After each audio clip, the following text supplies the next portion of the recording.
Hello, dear viewers, and welcome back to our channel, where we meticulously unravel the intricate tapestry of the British royal family. Today, we delve into a profoundly delicate and undeniably challenging situation that currently casts a long shadow over Buckingham Palace, forcing His Majesty King Charles III into an unenviable position. We're talking, of course, about the persistent controversies surrounding Prince Andrew, the Duke of York, and his former wife Sarah Ferguson, the Duchess of York, and a truly extraordinary dilemma facing the monarch. Before we embark on this fascinating, albeit troubling journey, do remember to show your support by liking this video and subscribing to our channel. Your engagement truly helps us continue bringing you these in-depth reports and insights into the world's most famous monarchy. Now, let's unpack this royal conundrum.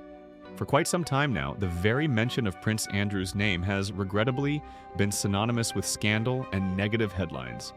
The Duke of York has, on more than one occasion, found himself embroiled in situations that have brought considerable disrepute to the royal family, creating what can only be described as an immense headache for the reigning monarch, King Charles.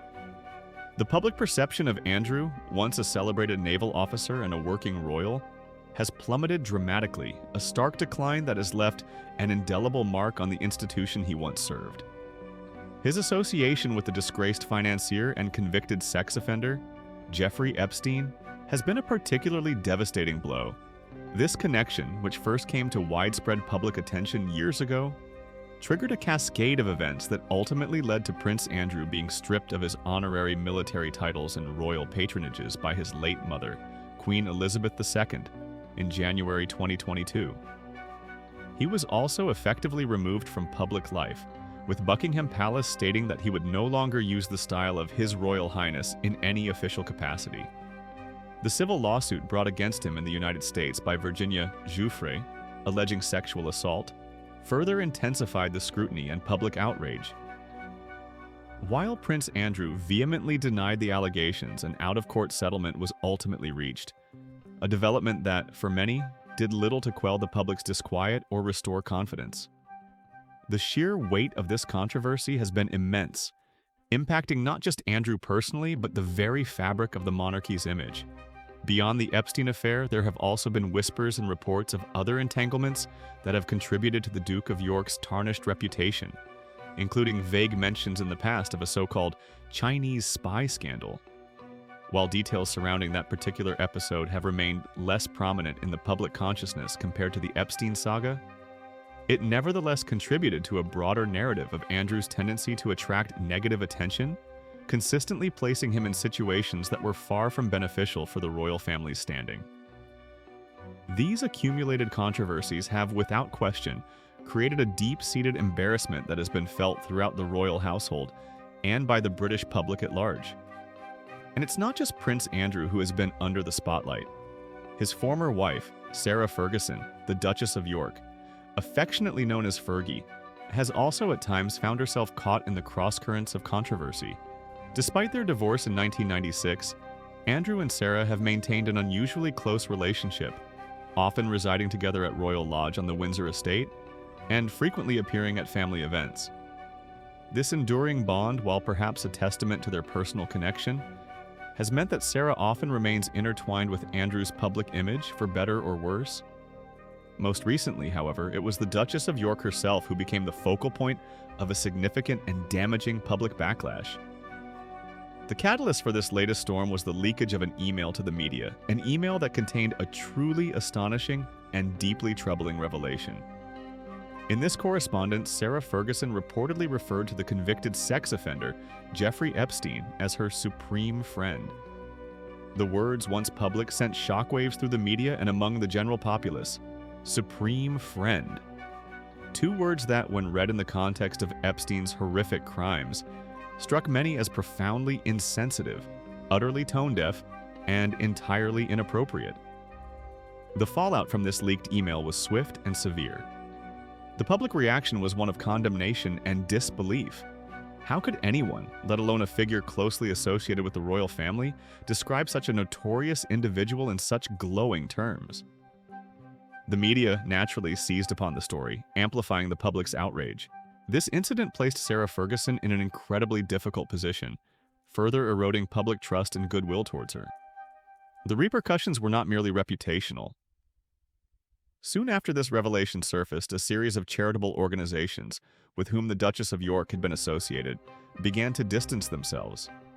They made the difficult but arguably necessary decision to sever ties with her. For someone who has dedicated a significant portion of her public life to philanthropic endeavors, this was undoubtedly a crushing blow. Losing these patronages and associations not only impacts her ability to contribute to causes she cares about, but also carries substantial financial implications and, perhaps more significantly, a profound loss of standing and credibility. It was widely perceived as a major setback, not just for Sarah herself, but for the entire York household, further isolating them from mainstream public life and official royal engagements. Amidst this escalating family crisis, with the Duke and Duchess of York continuing to attract unwanted attention, King Charles III is reportedly facing immense and mounting pressure. The clamor from various quarters, from within the palace walls, from concerned courtiers, and indeed from the broader public, suggests a growing sentiment that a more decisive action is required. The pressure, it is understood, is for the king to implement a complete and permanent ban on both Prince Andrew and Sarah Ferguson, preventing them from attending even unofficial royal gatherings. Imagine the traditional royal Christmas gathering at Sandringham, or the Easter Sunday service at Windsor, or even more private family celebrations. The presence of Andrew and Sarah at such events, however informal, sends a particular message. For many, it suggests a continued acceptance, a tacit endorsement, or at the very least, a lack of firm consequence for their past actions and ongoing controversies.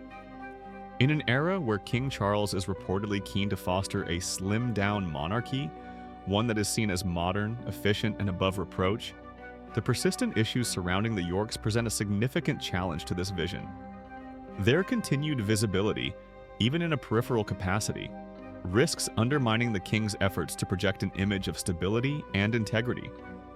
However, the situation, as is often the case within the intricate world of royalty, is far more complex than it appears on the surface. King Charles, while undoubtedly burdened by these pressures, finds himself in an unenviable predicament, navigating a delicate balance between institutional demands and personal loyalties. He is not just a monarch, he is also Prince Andrew's brother. And according to an insider who spoke to *Closer magazine *, the king harbors a profound fear that a permanent and unequivocal ban might, in fact, provoke an even greater catastrophe.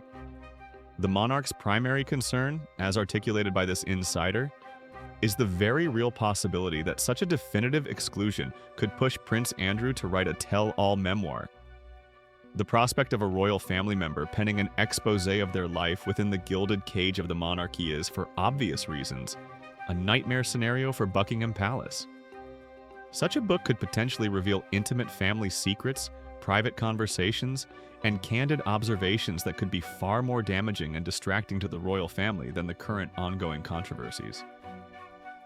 The source shared a particularly revealing insight, stating, and I quote, "Of course, when and if they set him loose, he'll be in more desperate straits, and that's when a tell-all will really appeal to him." This statement paints a vivid picture of Andrew's potential vulnerability. If he were to be completely cut off, both socially and crucially, financially, his options would dwindle. In such desperate straits, the lure of a substantial publishing deal offering millions for his story could become overwhelmingly attractive. For someone who has lost his public role and official income streams, the financial incentive to reveal all could be irresistible. The report further emphasized the seriousness of this threat, adding, "Andrew has already talked about doing one. If he's banned for eternity, he'll likely do anything for cash." This revelation suggests that the idea of writing a memoir is not a new one for Prince Andrew. It's a possibility that has evidently been discussed or considered by him in the past. This makes the king's fear all the more palpable. The notion that Andrew might do anything for cash, if pushed to the absolute brink, underscores the severity of the monarch's dilemma. It suggests that the perceived threat of a tell-all memoir is not mere speculation, but a genuine and credible concern for the palace. A royal memoir, especially one written by a deeply disgruntled and financially motivated family member, has the potential to cause irreparable harm to the reputation and stability of the monarchy. It could open old wounds, create new scandals, and provide an unprecedented, unfiltered, and potentially highly critical account of life behind palace doors. This kind of public airing of grievances and secrets would be a public relations disaster of epic proportions, far outweighing the current challenges posed by Andrew and Sarah's occasional appearances. The king, therefore, is faced with a truly agonizing choice: manage the ongoing embarrassment by allowing some degree of continued family connection, or risk provoking a full-blown public relations catastrophe that could shake the very foundations of the institution. It's a delicate tightrope walk requiring immense strategic thinking and a deep understanding of human nature, particularly that of a family member who feels marginalized and perhaps wronged. The king must weigh the immediate benefits of a decisive ban against the potentially far greater and more enduring damage of a retaliatory memoir. As of now, in the midst of this profound controversy surrounding the Yorks, Buckingham Palace has maintained its characteristic silence. No official comments have been made regarding the mounting pressure, King Charles's reported fears, or any potential decisions about Prince Andrew and Sarah Ferguson's future involvement, even in unofficial royal gatherings. This silence, while frustrating for those seeking clarity, is a well-established royal strategy. Often, the palace opts to avoid fanning the flames of speculation or giving official weight to rumors by refraining from comment. It allows them to observe, strategize, and avoid locking themselves into positions that might later prove untenable. However, this lack of official communication also leaves the public and indeed the media to speculate, further fueling the narrative and keeping the story alive. This complex situation certainly gives us much to reflect upon regarding the intricate dynamics of the royal family, the challenges of modern monarchy, and the delicate balance between tradition, reputation, and personal relationships. King Charles III finds himself at a critical juncture, facing a decision that could have profound and lasting consequences for his reign and the future trajectory of the institution he leads. It's a testament to the enduring power and scrutiny that surrounds the royal family, even in the 21st century, that such a personal and familial dilemma can hold such significant public and institutional weight. What are your thoughts on this truly difficult situation facing King Charles? Do you believe a permanent ban is the right course of action, despite the risks? Or do you think the king's caution is justified? Please share your opinions and insights in the comments section below. We always value your perspective and enjoy reading your thoughtful contributions. Don't forget to like this video if you found this analysis insightful, subscribe to our channel for more in-depth royal updates, and hit that notification bell so you won't miss our next deep dive into the fascinating world of the British monarchy. Thank you for watching, and we look forward to seeing you in our next video.